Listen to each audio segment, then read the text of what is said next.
बहुत ही गंभीर रूप से बीमार दो आदमी एक ही अस्पताल के एक ही कमरे में रहते थे। इनमें से एक आदमी के फेफड़े में तरल जमा हुआ था। उसको ट्रीटमेंट के रूप में प्रत्येक दोपहर 1 घंटे के लिए अपने बिस्तर पर बैठने की अनुमति दी जाती थी। उसका बिस्तर कमरे की इकलौती खिड़की के पास था। दूसरे आदमी को अपना सारा समय अपनी पीठ के बल फ्लैट लेटे लेटे उसी बिस्तर पर बिताना पड़ता था।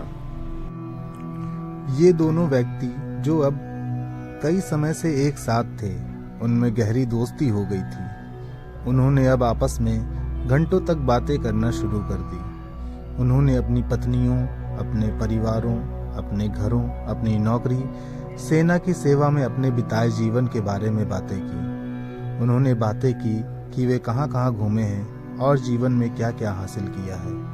हर दोपहर जब खिड़की के पास बिस्तर पर बैठा आदमी 1 घंटा अपने बिस्तर पर बैठकर खिड़की से बाहरी दुनिया के नज़ारे देखता था, तो वह अपने रूममेट को उन सभी चीज़ों का वर्णन करके सुनाता था और इस तरह वे दोनों ही बाहरी दुनिया से जुड़ा हुआ महसूस करते थे।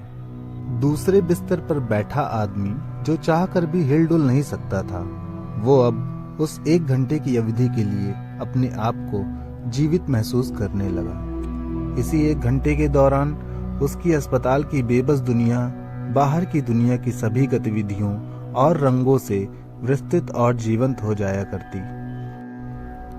खिड़की से एक सुंदर झील वाला पार्क दिखाई देता था।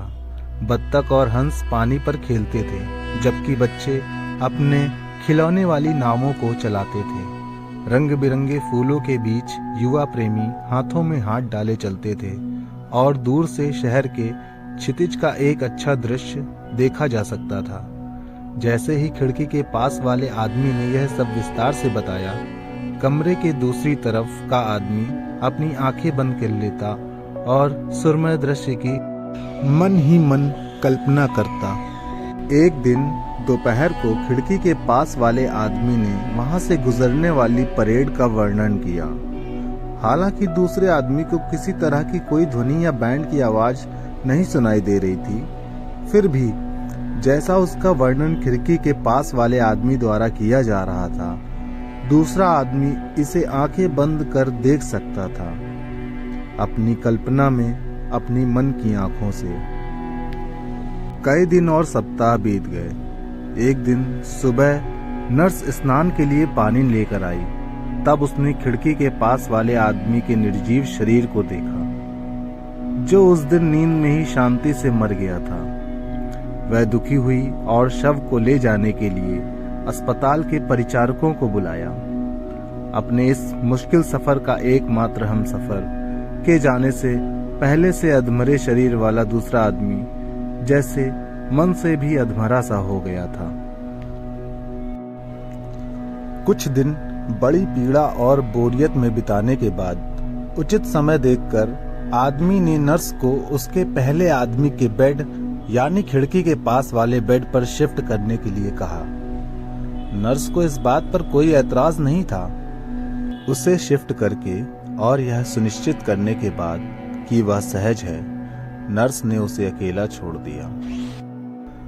धीरे धीरे दर्द के साथ कई महीनों के बाद बाहर की वास्तविक दुनिया को पहली बार देखने की लालसा में उसने अपने आप को किसी तरह एक कोहनी पर खड़ा कर लिया और वह बिस्तर के पास की खिड़की से बाहर देखने के लिए धीरे धीरे मुड़ा।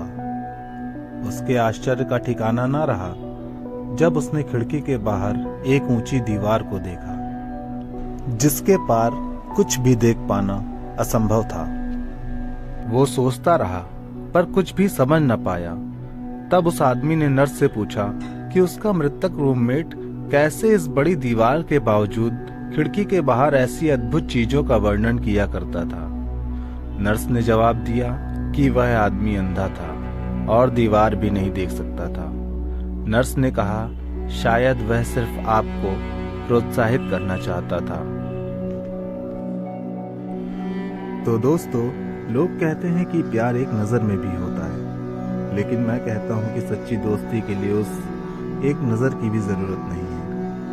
जरूरत है तो एक बड़े और निस्वार्थ मन की। इस कहानी के अंधे आदमी को ही ले लीजिए, जो खुद अपनी अंधकार से भरी जिंदगी के बावजूद अपने साथ महज थोड़े ही दिनों से साथ रहे अपने साथी के जीवन में रंग और उजाला भरने की कोशिश करता है। शायद इसलिए क्योंकि अपंगता का दर्द उससे ज़्यादा कोई नहीं जानता था, और कुछ ही समय पहले अपंगों की जिंदगी जीने को मजबूर दूसरे आदमी को, जिसे वह अपना दोस्त मानने लगा था, उसे इस दुख से दूर रखना चाहता था। तो दोस्तों, आपको कैसी लगी ये कहानी हमें ज़रूर बताइएगा।